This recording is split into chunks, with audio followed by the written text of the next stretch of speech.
Hello, I'm Eva Sander. I'm the Mexico Director for Accountability Lab. It's very lovely to see you all here. Thanks for showing up. I am going to talk to you about what I call digital resistance. And this means just how to weave conversations to promote social change in these very turbulent times. So let me start by sharing my screen and we can start. So the first thing that I want to talk to you about is the concept of tribes. You know, sometimes when we are dealing with pushing for social change, we think that we should, just target the masses. And when we do so, we face a couple of ordeals that would be really easy to sort if we would have only thought about how we're going to organize our communications. So the concept of tribes was first used in a strategic sense by a guy called Seth Godin. And by the way, if you haven't read his book, Tribes, you should really do it. It's really, really interesting. So what Seth tells us is that a tribe is a group of people who are connected to each other, connected to a leader, and then connected to an idea. So these three things are essential, personal connections, connected with leadership, and having a clear set of values and ideas or some sort of like a manifesto. What to do, when thinking about tribes? I think there's two things that are key. A mob is a tribe without a leader, and a mob is a tribe without a way to communicate. The ideas you can control, the values you can control, the agenda you can control. But the leadership, is something that sometimes develops organically. So you have to be really aware of who's leading the conversation. The other thing is that you have to create an actual infrastructure. And I'm not just talking about bidirectional communication, but multilateral communications, multidirectional. So people have to have a way to communicate with you as a leader or with you as an organization, but also a way to communicate with each other. That it's not just social media or whatever. You have to create the pathways in order to be able to overlook, to oversee, and to push for certain things to happen. Most organizations sadly invest their time and resources and energy marketing to the mob, to this unorganized group of people who they don't know much about. And then what happens? It becomes a bot war. So when you want for change to happen, you have to think more about storytelling than just noise. So a smart organization empowers the tribe. How do you empower it? Well, basically, you go back to basics. Remember when you were a little kid, did you maybe used to play with a can and a little string to be able to talk secretly with your friend that was on the other side of the room? Well, it's kind of like that. But now we have the power of technology to amplify those personal connections, those personal conversations. Another key thing for being like a Jedi of communication for change is to keep in mind that you have to be super, super brave. You have to keep your heart open. It has to be open 24/7. And that means you have to become a great listener. You have to be the master of empathy. You have to be really in touch with your own feelings and the feelings of those you want to communicate with. Without being aware of this, your communications are going to be cold and engagement is going to be really hard to drive. So, how do you transform feelings into conversations and into actions? There's this amazing lady called Brené Brown, and Brené tells us we either own our story or it owns us. We have to have the courage to own our history and be able to write a brave new ending to that story. This is true in our lives, in our families, in our communities, and in our countries. So bravery and courage and being able to use your voice is key. You either do it or somebody else is going to control the conversation and thus drive the engagement. Another cool thing here, and I'm always teased about saying this, is that the future is female, you know? And I'm not just talking about women ruling the world or anything like that, but actually understanding that there's a power behind what I call the sacred feminine, you know? And there's a couple of really transgressive voices that pushes to disobey in an intelligent way. So civil disobedience and sometimes breaking the rules is very important when you're talking about communication for change, because you're actually trying to disrupt the status quo. So here's a couple of really interesting books that could help you understand how to regain your power, how to really push through fear, how to empower yourself and others by using storytelling techniques. Now let's go in for the good stuff. You know, this is the arsenal for digital warriors.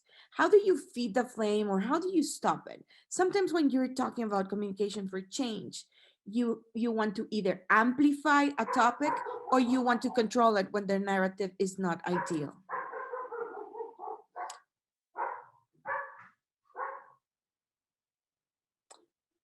Now, the key thing the key thing here is to think about something called social capital. Now, social capital is the amount of personal wealth generated by participation, engagement, contribution, reciprocity, and it's measured in terms of reputation and authority. So, in a few words, the worth of your personal brand. Personal branding is key. And when I talk about personal branding, I'm not just talking about your personal branding or your boss's personal branding, but also the personal branding of the organization, of the agenda.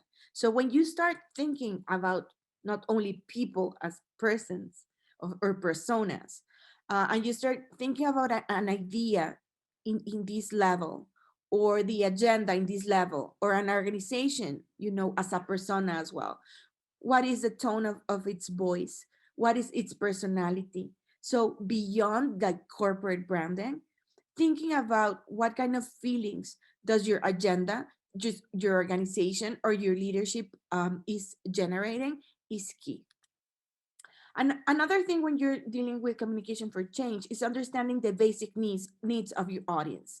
How much, you know, can you stretch things? How much can you ask of them? So if you're not aware that people have, you know, basic physiological needs like food, for example, or access to health, or rest, or being able to breathe, you know, in these pandemic times, it's going to be really hard for you to create a call to action that's going to be responded. So just think about your audience and its basic needs. Do they feel safe? You know, are they accepted? Do they feel accepted?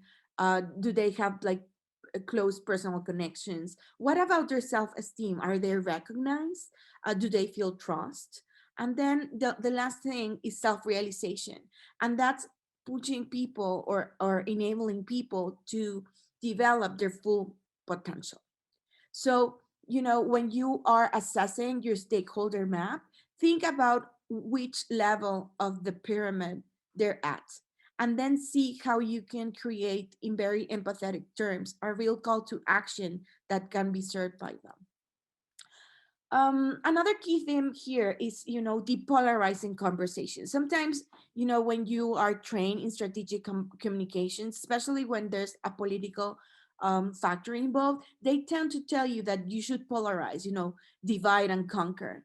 But when you're thinking about the digital arena, this is not really the best way to go. You have to find a common enemy, because this common enemy is going to allow people, you know, different tribes, different niches, to come together and really push for something. So these are actual data visualizations of polarized conversations, the red and blue ones, to very different ones with interaction and the other one without it. The one on the right, for example, is most likely run by bots and by very organized communications, are not real human interactions. And that's why they are so divided. The ones on the bottom are conversations that are depolarized and where you're having engagement, you're having interaction. And that's where things get really interesting. And that's where you can, go in with your call to action and push for change. Finding a common enemy also means understanding the power dynamics and the power of words. So it's not the same, to be talking about climate change than global warming or a very specific topic. And the dynamics are different between activists, people who are neutral about the topic, someone that's very skeptic, somebody that does not know anything about what you're talking about, someone that's kind of ambiguous, and somebody that you cannot understand because they have very high privacy issues and you cannot read their comments. There's also a very different dynamic when you're just retweeting information and where you're replying to it. So think about this when you're creating, your plan for social media interaction, especially beware of the keywords, because each keyword has a different meaning, each keyword has a different share of voice, and what you want is to gain higher participation in that share of voice. Think about it like a cake. You want a bigger piece of the cake. So, understanding how to depolarize and find a common enemy is something that's quite important. Another thing that I can share with you is how to find the right access. How do you connect the people? And the key term here is transversality.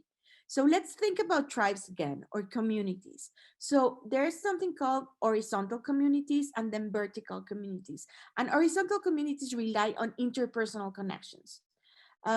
Ideally, those relationships should be bidirectional, and the interest might or might not be shared among these connections.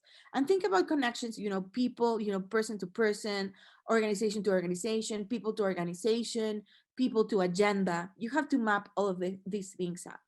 Now, vertical communities are what we're looking for, and they are those that focus on a niche interest. So it's a connection that extends beyond friendship. These connections tend to be closed, like a monastery, closed off from the world. They're like private groups. And these vertical communities sometimes develop inside an horizontal one. And that's what's called a transversal community. Some of us call it bridges. So these transversal communities are really the ones that help you accelerate growth. So if you want to, push for a certain agenda, push for a certain call to action, you have to find those transversal um, communities. Now, how do you weave stories? How do you use hashtags and keywords? Well, you have to understand two concepts here. The first one is social graph. And the social graph is who you like or follow, and your interest graph is what you like, okay? So the interest graph consecrates passionate and expert influencers, and it basically guarantees you an audience. So the interest graph is super, super important, whether you're dealing with a digital, environment, or a real one. So it's either online or offline. It doesn't matter. There are interest graphs out there that you can really target. Now, this interest graph adds lasting value, and it actually gives some extra life to content. Basing your work on interests and not only connections really enables a mechanism of mass communications that transforms users to influencers. This is important because sometimes, we're tempted by hiring certain influencers, and these influencers could even damage our authority or reputation.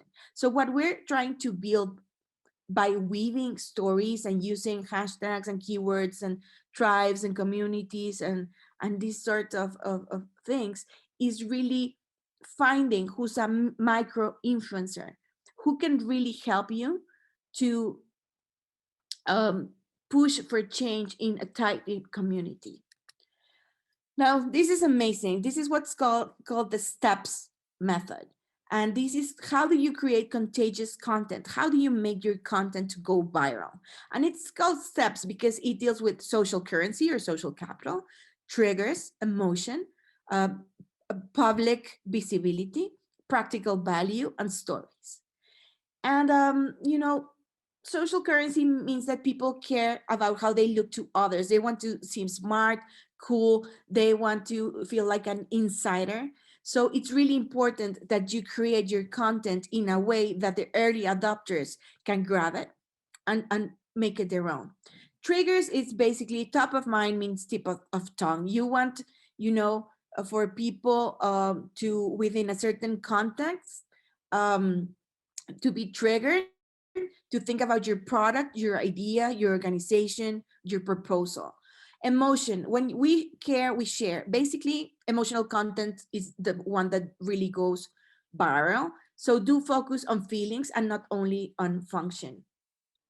Uh, Public, your visibility, built to show is built to grow. The more public something is, the more likely people will imitate it. So you have to design products and initiatives that advertise themselves and create some visible behavioral residue. So think about, behavioral science, behavioral economics when you're pushing for change. The practical value, news you can use, useful things get shared. So highlight the incredible value and expertise that you have so that people can easily pass it on. And finally, but most importantly, is storytelling. Just understand this: information travels under what seems to be like idle chatter. It's just a bunch of noise. And noise is like a massive ocean, right? So think of stories as vessels, and think of them as being your Trojan horse. Create a narrative or a story that people want to tell, which carries your idea along for the ride in that massive amount of information. Next thing is creating critical mass. Think about micro niches and organic leadership. When you're targeting, a global niche, you will most likely have tons of visits to your website. You're going to have a really low conversion rate, and all of your email marketing or messages, used on WhatsApp back then, and now Signal or Telegram, are going to be not so effective. When you target specific niches, you're going to have less amount of visits, you're going to have a good conversion rate, and your email or messaging strategy could be a lot more effective. But when you target micro niches, you're going to have super, super few visits. The numbers are going to seem like really low, but your conversion rate is going to be a lot bigger. And your email or messaging strategy is going to be super effective. So we're really looking for higher conversion rates, because when you want behavioral change, when you want, to push for change, you have to have a higher conversion rate and not just a bunch of people visiting your website or your petition or whatever you're trying to push. Okay, so thinking about creating this critical mass, because you do need, to weave all of these little micro niches to have enough people to influence what you want to influence. So think of this: a niche focuses around a theme, a very specific area in which we can create connections or foster the development of those. And a micro niche focuses on super specific topics, so specific and focalized that it could yield a very low volume when making searches. But if we add all of the terms that are cross-referenced, we can really find an interesting volume with low competition. So this is specifically important when you're talking about search engine optimization. You want people to find you. So I hope that these few topics really help you to develop a great communication strategy for change. And now we're going to keep talking with the team at Johannesburg.